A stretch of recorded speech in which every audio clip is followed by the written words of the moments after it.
Assalamualaikum warahmatullahi wabarakatuh. Perkenalkan, nama saya Husnul Fikri Faturrahman dengan NIM C1A1 9040.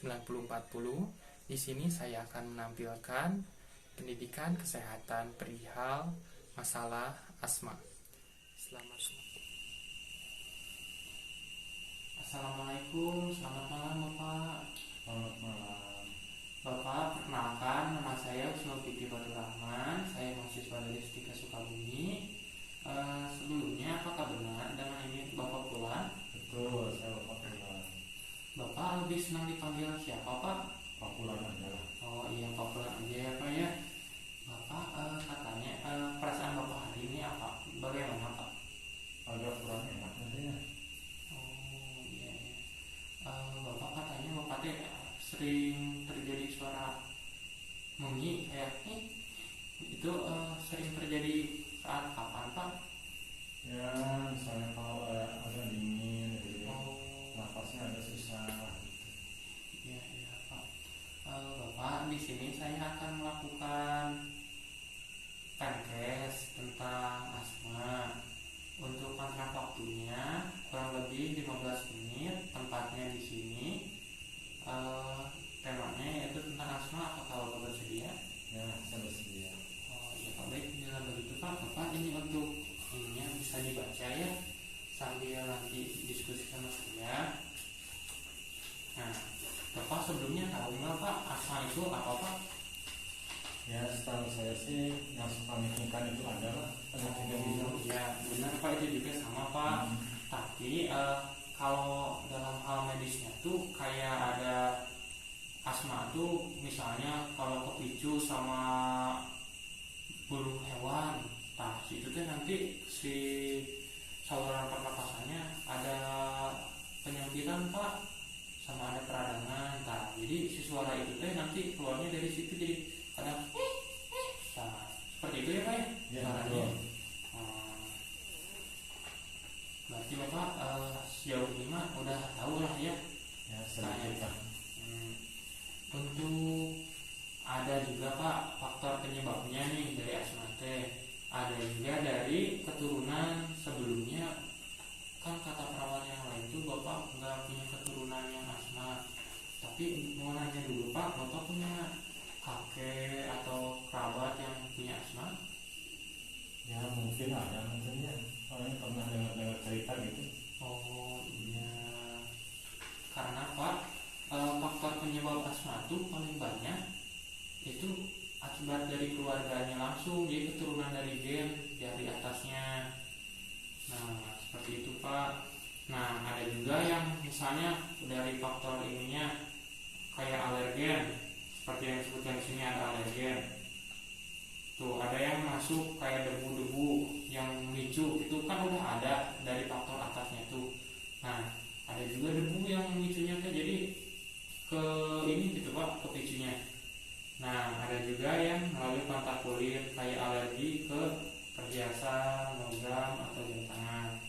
Nah tadi juga kata Bapak benar ya Pak, ada perubahan cuaca, misalnya Bapak dari panas, misalnya cuaca panas langsung ke dingin. Nah itu juga bisa Pak, di pemicunya stres, lingkungan kerja, di lingkungan kerja misalnya ada yang merokok dan lain sebagainya. Nah Bapak misalnya ada juga yang kurang olahraga, atau yang olahraga yang secara berlebihan di luar dari kadarnya Pak. Jadi misalnya Bapak nggak kuat lari, wah maksain aja lah lari aja sampai napasnya itu gak kuat, kadang aktivitasnya berlebihan, kerjanya berlebihan, seperti itu Pak. Nah buat penyebabnya ada yang Bapak mau ditanyakan dulu gak, misalnya sebelum berlanjut ke yang lainnya Pak? Kalau asma tuh yang paling banyak tuh penyebabnya apa tuh? Asma itu paling banyak penyebabnya tuh ya yang pertama, kalau dilihat dari genogram atau ininya akar dari pohon keluarganya itu kebanyakan dari keluarga Pak, turunan dari gen. Nah untuk yang lainnya tuh itu kayak sampingannya aja gitu Pak lah, seperti itu. Gimana Pak, masih ada yang mau ditanya lagi atau tadi ada kurang jelas, masih kurang jelas misalnya? Kalau bisa menular enggak ya? Asma itu tidak bisa menular Pak, karena itu bukan ditularkan, tetapi ada penurunan dari misalnya bapak punya anak misalnya. Nah si anak itu teh berkemungkinan mempunyai asma juga. Nah seperti itu Pak. Bagaimana Pak, masih ada yang ditanyakan atau mau pindah ke ini poin selanjutnya dari gejala asmanya Pak? Ya, coba lanjutkan aja dulu ya. Oh iya, dilanjutkan dulu ya Pak ya. Nah tadi kan gejala asmanya tuh kayak bapak nih udah disebutin. Pertama tuh kayak ada suara. Nah itu termasuk gejala asma, namanya teh memi Pak gitu teh. Nah yang kedua yang bapak rasakan misalnya apa sebelum terjadinya asma Pak? Napasnya agak susah. Oh iya benar Pak. Nah kadang kelihatannya Pak di hidungnya tuh kadang suka kayak yang susah napasnya teh. Nah itu juga termasuk. Nah ada juga batuk kering, kayak batuknya kan kalau batuk berdahak kayak kalau ini mah kayak gatal nggak ini, gatal yang nggak hilang Pak kalau udah dibatukin. Nah itu juga termasuk. Napasnya cepat kayak gitu. Terus menghembuskan napasnya lebih lama daripada menghirup, kayak kadang juga ada yang gelisah untuk sebagian orang, ada yang nyeri perut karena kan kalau pernapasan tuh terlibat ya Pak, dari misalnya ada yang dari pernapasan dada, ada yang dari pernapasan perut juga. Nah kadang kalau orang lagi gelisah atau lagi panik gitu, si keduanya juga ke picu, jadi lebih capek gitu pernapasannya tuh, jadi bisa mengakibatkan di perut. Yang ke-8 lelah pasti ya Pak ya. Nah terus yang ke-9, Bapak merasakan misalkan tidak mau melakukan kegiatan sehari-hari, misalnya makan, berjalan, bahkan bicara, itu teh karena takut asma nya kambuh. Bapak kayak gitu tidak Pak? Ya kadang-kadang ya. Oh ya ya. Baik Pak, dari gejalanya ada yang mau ditanyakan dulu tidak Pak? Kalau tiap penderita asma itu gejalanya sama kan? Dari misalnya suaranya sesak, napasnya gitu kayak bersuara gitu, semua sama nggak kayak gitu? Untuk gejalanya, untuk sebagian orang itu bukan sebagian orang, tapi hampir seluruh penderita asma itu hampir sama Pak.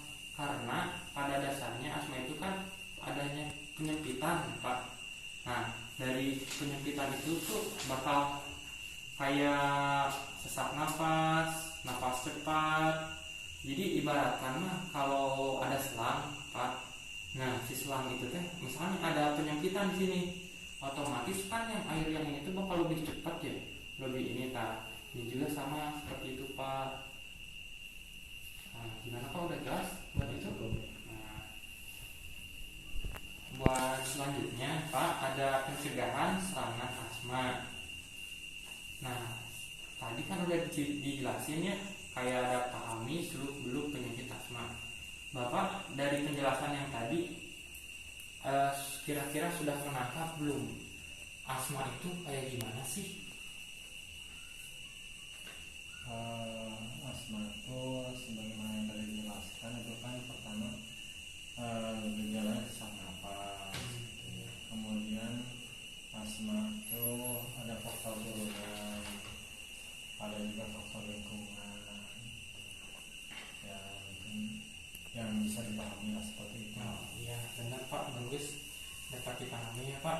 Nah terus juga ada kayak kenali berat ringannya penyakit. Misalkan kalau Bapak merasa asmanya itu kalau lagi aktivitas kayak gini atau ada polusi, ada yang merokok, rasa langsung asmanya kita. Ada juga ya Bapak udah tahu nih, misalnya ada polusi, kita menghindar misalnya pakai masker, atau Bapak udah sedia alatnya, ada yang namanya inhaler. Bapak punya di rumah Pak? Ada. Oh ada. Nah, ada juga kan tadi sudah disebutkan pencegahannya tuh hindari faktor pencetusnya kayak alergen. Alergen tuh yang tadi yang ada di halaman yang tadi itu kayak asap rokok, polusi, makanan dan lain sebagainya, Pak. Lalu ada juga dari yang lain teh emosi, stres, infeksi. Infeksi juga dapat termasuk, Pak. Lalu zat makanan, zat kimia, polusi lingkungan kayak asap motor, asap mobil. Nah, perubahan cuaca, misalnya dari dingin, panas, dinginnya dingin banget. Nah, kegiatan jasmani dan obat-obatan. Lalu ada tingkatkan pola hidup sehat. Misalnya, Bapak makanan yang bergizi. Kalau sekarang tuh bukan 4 sehat 5 sempurna, tapi gizi cukup. Nah,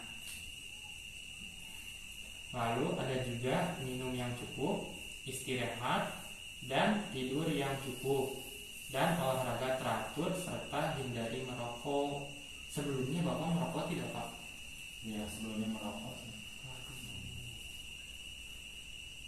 Kenapa Pak merokok, Pak? Bapak ada keinginan untuk berhenti merokok tidak, Pak? Ya, dicoba sih, sebenarnya agak susah. Bagaimana caranya, Pak? Soalnya faktor lingkungan juga tuh susah. Iya, Pak. Kebanyakan sih dari faktor merokok ya, Pak. Nah, kalau saran dari saya untuk menghentikan merokok itu ada yang pertama tuh pasti kita tuh mengurangi. Kalau merokok kan pasti ada zat yang enak karena rokok itu tak dikurangi. Jangan sampai pengen nggak ngerokok, nah jadi nanti ada sesuatu yang kehilangan. Nah, kalau dikurang itu kan jadi si tubuh sudah bisa beradaptasi, bisa diganti dengan misalnya kalau sudah makan nih, Bapak pulang tuh biasanya ngerokok, kalau nggak ngerokok tuh katanya asem. Nah, bisa diganti pakai permen. Misalnya kalau rokoknya diganti pakai permen rokok. Nah, selain dari itu juga bisa kayak dikuatkan gitu, Pak, tekadnya itu. Misalnya anak saya gak mau ikut-ikutan melihat bapaknya merokok, atau istrinya lagi hamil, mertuanya gak suka asap rokok, seperti itu, Pak. Sama cari lingkungan yang tidak merokok, diusahakan. Bila ada di lingkungan kerjanya yang merokok, bisa sedikit saya mah tidak merokok, mau ke pinggir dulu aja, seperti itu, Pak. Mungkin gimana, Pak? Udah jelas jawabannya? Jadi harus bertahap gitu ya untuk coba maju merokoknya. Iya, seperti itu, Pak. Nah, misalkan kalau Bapak ada untuk pencegahan selanjutnya, gunakan obat yang tepat sesuai petunjuk dokter. Nah, itu, Pak, mungkin dari yang tadi saya jelaskan mungkin dapat Bapak simpulkan tidak, Pak, apa itu asma gitu? Ya, sepengetahuan yang dijelaskan itu berarti asma itu ada faktor keturunan, tidak menular. Kemudian kita juga harus memperkuat kondisi badan kita supaya kita tahan terhadap penyakit tersebut. Iya, benar, Pak. Sama jangan lupa olahraganya serta aktivitasnya disesuaikan ya, Pak, ya. Jangan berlebihan, jangan dikurangi juga karena takut asma. Nah, seperti itu, Pak, untuk podcast kali ini mungkin. Lalu sebutkan, dilihat data objektif, klien lebih terbuka daripada biasanya dan tenang, tidak gelisah. Untuk data subjektifnya, klien menjadi tenang karena lebih tahu bagaimana pencegahan asma, serta lebih tahu asma itu karakteristiknya seperti apa. Setelah itu, Bapak untuk rencana tindak lanjutnya mungkin nanti Bapak bisa mulai kayak tadi, lingkungannya diperbaiki, pola makannya, hindari polusi seperti itu Pak di rumah, misalnya kayak olahraga juga disesuaikan dengan kegiatan Bapak, tidak terlalu capek, tidak terlalu sedikit juga, untuk aktivitasnya juga sama Pak. Nah, seperti itu Pak untuk rencana tindak lanjutnya bagaimana Pak, sudah dapat dimengerti? Ya, alhamdulillah bisa dimengerti. Untuk kontrak waktu yang akan datang kita akan membahas masih tentang asma ya Pak, tentang alat-alat yang bisa digunakan. Nah, untuk waktunya sendiri besok pukul 8 pagi. Tempatnya mau di sini atau di taman Pak? Ya, boleh di mana aja lah ya. Oh iya, di taman aja lah Pak ya, supaya ada udara lebih sejuk gitu. Nah, bagaimana Pak? Setuju? Saya setuju. Nah, iya, baik Pak, kalau seperti itu untuk les-lesnya bisa Bapak simpan saja, tidak apa-apa. Terima kasih ya. Ya, baik Pak, saya tutup ya Pak. Wabillahi taufiq wal hidayah. Assalamualaikum warahmatullahi wabarakatuh. Terima kasih Pak. Waalaikumsalam. Ya, terima kasih Pak. Sama-sama.